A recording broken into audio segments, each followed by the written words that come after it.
Hello friends, এটা আমার চ্যানেলের সেকেন্ড ব্লগ। তো আজকে আমি এসে গেছি একটা সুন্দর মিউজিয়ামে বেড়াতে। আমার সাথে সাথে আমি সেটা তোমাদের সাথেও শেয়ার করব, অবশ্যই দেখবে কিন্তু। আজকে আমি গেছিলাম হাওড়া রেল মিউজিয়ামে বেড়াতে। কিভাবে গেলাম তোমাদের একটু দেখিয়ে দিই। এই যে হাওড়া স্টেশন দেখছো, হাওড়া স্টেশনের পাশের এই রাস্তা ধরে সোজা হাঁটলেই রেল মিউজিয়াম পৌঁছে যাবে। এবারে এসে গেছি মিউজিয়ামে 30 টাকার টিকিট কেটে। এই যে দেখছো, এখানে ভারতীয় রেলের যাবতীয় ডিটেলস দেওয়া রয়েছে। জায়গাটা খুবই সুন্দর আর এত পরিষ্কার, বাচ্চাদের খুব ভালো লাগবে। এখানে ট্রেনের বিভিন্ন মিনিয়েচার মডেলগুলো খুব সুন্দর করে রাখা রয়েছে। এগুলো হচ্ছে মার্টিন রেলের মডেল। আমি মিউজিয়ামের ম্যাপটা দেখিয়ে দিচ্ছি, এটাকে ফলো করেও ঘুরতে পারো।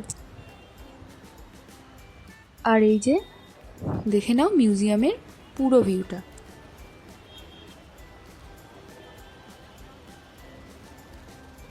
ওই দেখা যাচ্ছে টয় ট্রেন চলছে। এখন এসে গেছি টয় ট্রেনের প্ল্যাটফর্মে। পাশে টয় ট্রেন দাঁড়িয়ে আছে আর দূর থেকে দেখা যাচ্ছে যেটা, ওটা হচ্ছে টিকিট কাউন্টার। এবার টয় ট্রেন চাপার পালা। 30 টাকার টিকিট, যদিও এক পাক ঘোরাবে 30 টাকা, আমার একটু বেশিই লেগেছে, তবে খুব এনজয় করেছি। এখানে হাওড়া স্টেশনের একটি মিনিয়েচার মডেল রয়েছে। এটা কিন্তু একটা রেস্টুরেন্ট, এখানে বাইরের খাবার অ্যালাউ করে না, ওখানে খেতে হলে কিন্তু এখান থেকেই খেতে হবে।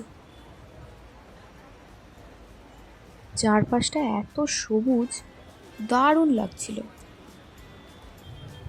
এই জায়গাটা থেকে সত্যি মনে হচ্ছে কোনো স্টেশনে এসে গেছি। ট্রেন দাঁড়িয়ে আছে আর প্ল্যাটফর্মের পাশ দিয়ে আমি হাঁটছি। এই মিউজিয়াম প্রত্যেক দিনই খোলা থাকে, সকাল 8টা থেকে রাত 8টা পর্যন্ত।